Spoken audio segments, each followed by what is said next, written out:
Peter Thiel has funded Sovereign House, Passage Press, Bronze Age Pervert, Claremont Institute, and then, of course, our vice president, J.D. Vance, was his protege for his entire career. So Vance is Peter Thiel's guy on the inside. Where does Thiel come from? Was he around in 2001? He was.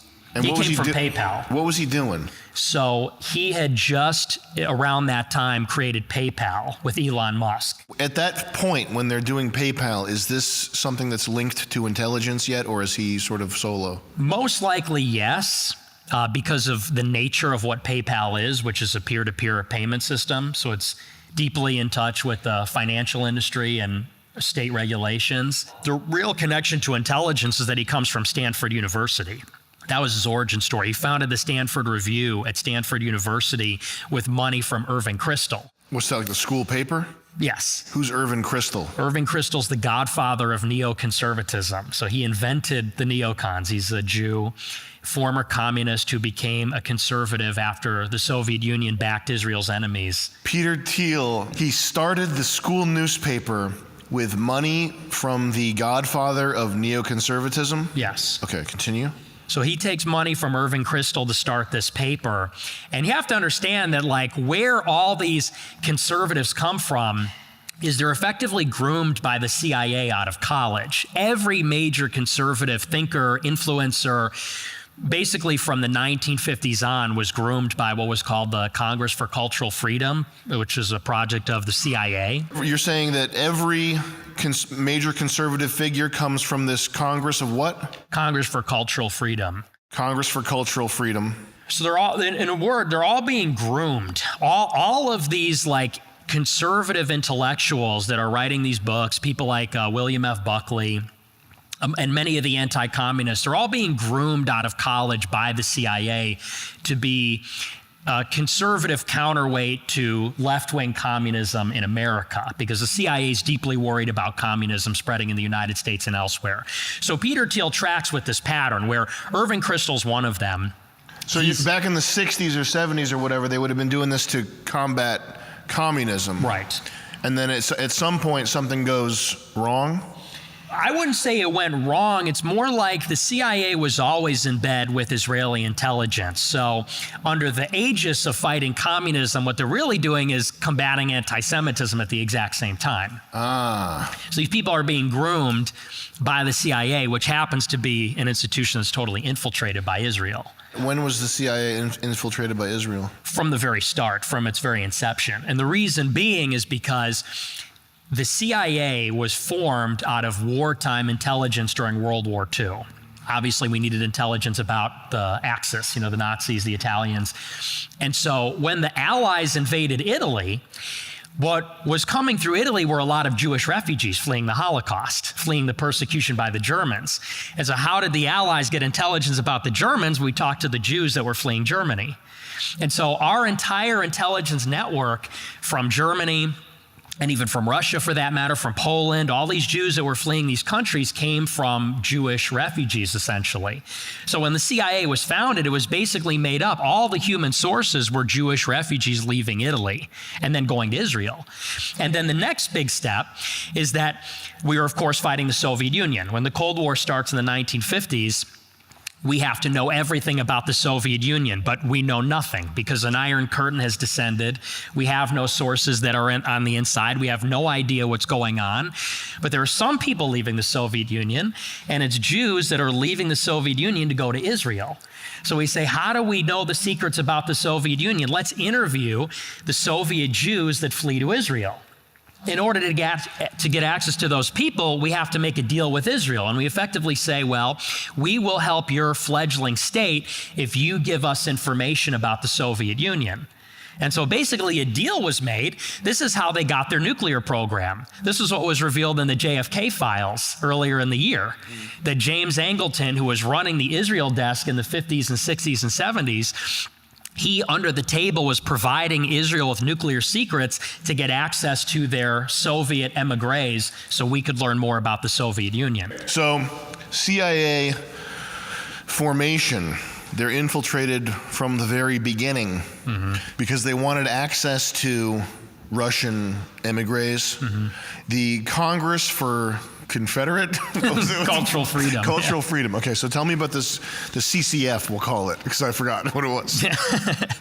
So the CIA starts to basically support a lot of conservative radio publications, intellectuals, because these guys are all making the case that the Soviet Union is evil. And so basically all of the famous anti-communist conservatives of the 50s, 60s, and 70s, maybe the most prominent being William F. Buckley, they were being funded under the table by the CIA. Their papers, radio, TV, their scholarships, they were all funded through what were called cutouts, NGOs, various projects, one of them being the Congress for Cultural Freedom. And that's because the CIA wanted to create in Europe and in the United States this intellectual case against communism. Then you fast forward to the 80s, and Irving Kristol, the godfather of neoconservatism, he's one of these guys, by the way, who's getting money from the CIA. He starts up a group with a number of other Jews, and they start seeding money for student newspapers at all the top schools. Damn. Stanford, Dartmouth, UChicago. And some of the most famous conservatives today got that money, and that is how they got their start. They started these student newspapers, they start writing for them, and then they climb up the ladder doing commentary, doing broadcasting, and now these are like the biggest hosts at Fox News. Like one of the ones, for example, was Dinesh D'Souza. So I don't know the psychological profile necessarily, but needless to say, they start getting this buy-in. They receive the money, they receive the career advancement, doors open up for that person. Maybe somewhere along the way they understand what's happening, but they rationalize it. I've heard many different stories about how it works, but it always starts at the college level, which sort of makes sense.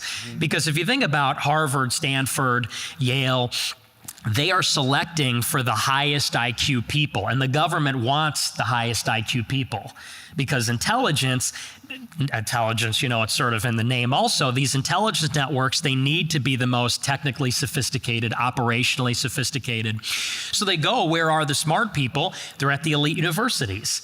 And so, you might think it's sort of like, when you look at Turning Point USA or, college Republicans, you might think that's kind of nothing. It's peanuts. It's dorky. It's silly. But these 18-year-old people, these 18-year-old, 19-year-old young guys who are ideologically conservative, these are the future leaders. These are the 130, 150 IQ guys that are going to be fighting the Chinese and fighting the Iranians and fighting Russian intelligence. So that's where they go for them. And it's also when they're impressionable. It's also when they're malleable. So I never understood the significance of education until I thought of these institutions as elite-making institutions. Harvard graduates the elites of the world. Yale graduates the elites of the world. So the intelligence networks want to get their pincers in those people when they're young. And then, so a guy like Irving Kristol puts together this money with these other guys from the CIA, and they seed the money for conservative student newspapers. And, these 19-year-old kids, they think it's funny. A guy like Stephen Miller, that's how he got his start. He was writing letters to David Horowitz, who's a talk radio host, and he was a student newspaper guy doing polemical stuff, shitting on Mexicans and black people and Palestinians and the rest of it. So that's how they get groomed. And then, they go from a student newspaper to a local newspaper to Fox News, and then they're a household name. Then they're the big Fox News name. My big thing is I'm just soaking in the failure of this administration. Every successive failure of Trump is just like, that has been my source of enjoyment for the past 5 months. What are the failures?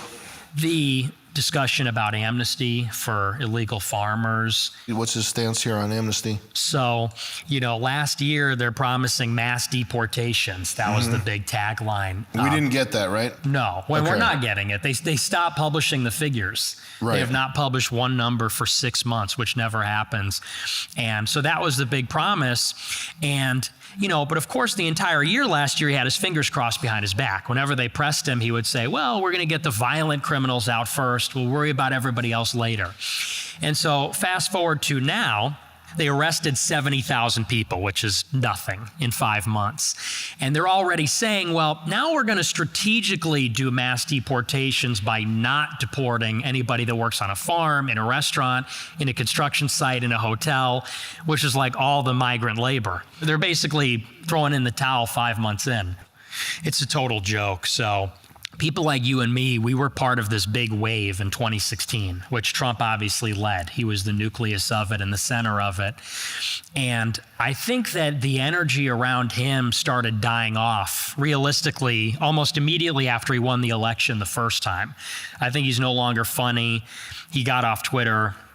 He's not even based anymore. You know, I think about the things that he says. There's just not one. He's pro-Jewish. He's pro-diversity, pro-black, all these different things. And so last year, you had all these people that were really not on our side back then, people like Jack Posobiec and Mike Cernovich and a lot of these other guys, trying to meme him as like he's still spiritually what he was the first time. And to me, I just thought that was just a complete and total betrayal. It's like people like myself found ourselves on the outside looking in, and all those people back then who were alt-right or establishment are now the ultimate insiders in Trump world. No deportations. He bombed Iran, which at one time that was almost like synonymous with starting World War III? Well, and what the Jews always wanted. Like bombing Iran was like a punchline. If you wanted to say somebody was so pro-Israel, it's ridiculous, you would say they're going to start a war with Iran. They're going to bomb Iran. Yeah. And then he did it. What did he bomb? He bombed their most fortified nuclear facility where they enrich uranium. Of course, he promised no new wars. And a big reason I didn't vote for him is because I said he's going to bomb Iran. The Israelis have been pushing for years, and they're finally going to achieve it with him.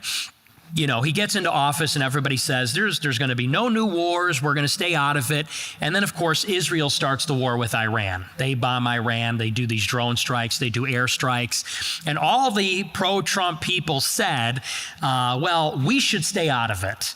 Of course, we're deeply involved. We start shooting Iran's missiles out of the sky. We start moving airplanes and aircraft carriers into the region.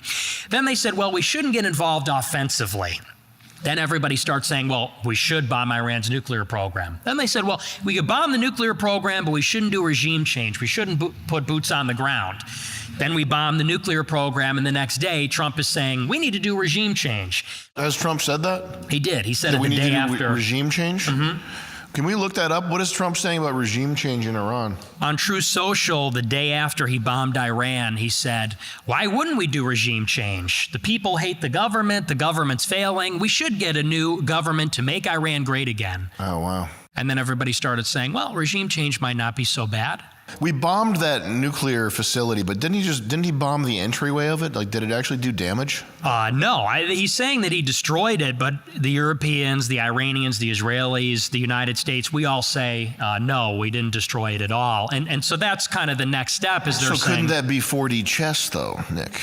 Yes. I don't know. So you have the amnesty that they're discussing, bombing Iran. And then, of course, the biggest thing is the Epstein cover-up, which it's like the most obvious. He published, you know, I put something on my Telegram. In 2016, a Trump tweet was like, I've never seen a thin person drinking Diet Coke. And now the tweets are like a page long. It's like, this is a tweet? It's like it's a page long. It's an essay. You're talking about the Pam Bondi double pager? Yes. We'll pull that up in post. Let's pull it up right now. Let's just see what he's saying. So the commentary coming out of Trump with regard to Epstein, it's not punchy. It doesn't have that traditional Trump snap to it.